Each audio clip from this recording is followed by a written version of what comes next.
Hello guys, welcome back to my channel తెలంగాణలో మీ ఆంధ్ర అమ్మాయి. Today special వచ్చేసి అరటికాయ ఫ్రై. ముందుగా అరటికాయని 2 ముక్కల కింద కోసి వాటర్లో వేసి బాయిల్ అవ్వనివ్వాలి. ఇలా బాయిల్ అయిన అరటికాయ నుంచి తొక్కను తీసి పక్కన పెట్టుకోవాలి. ఇలా పక్కన పెట్టిన వాటిని స్మాష్ చేసుకుని అందులో పసుపు, ఉప్పు, కారం, జీలకర్ర పొడి, ధనియాల పొడి వేసుకుని బాగా కలుపుకోవాలి. ఇలా కలుపుకున్న మిశ్రమాన్ని పక్కన పెట్టి స్టవ్ ఆన్ చేసి బాండి పెట్టి ఆయిల్ వేసి అందులో ఉల్లిపాయ, పచ్చిమిర్చి వేసి బాగా వేగనివ్వాలి. అలా వేగిన ఆనియన్స్లో మనం ముందుగా కలిపి పెట్టుకున్న మిశ్రమాన్ని వేసి కలుపుకోవాలి.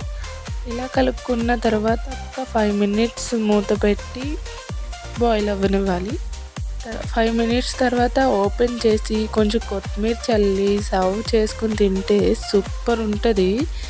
ఈ కాంబినేషన్ వచ్చేసి పప్పులోకి కానీ, రసం, చారులోకి కానీ సూపర్ ఉంటుంది. మరి ఇంకెందుకు ఆలస్యం, మీరు కూడా ట్రై చేసేయండి. ఎలా వచ్చిందో కమెంట్ చేసేయండి.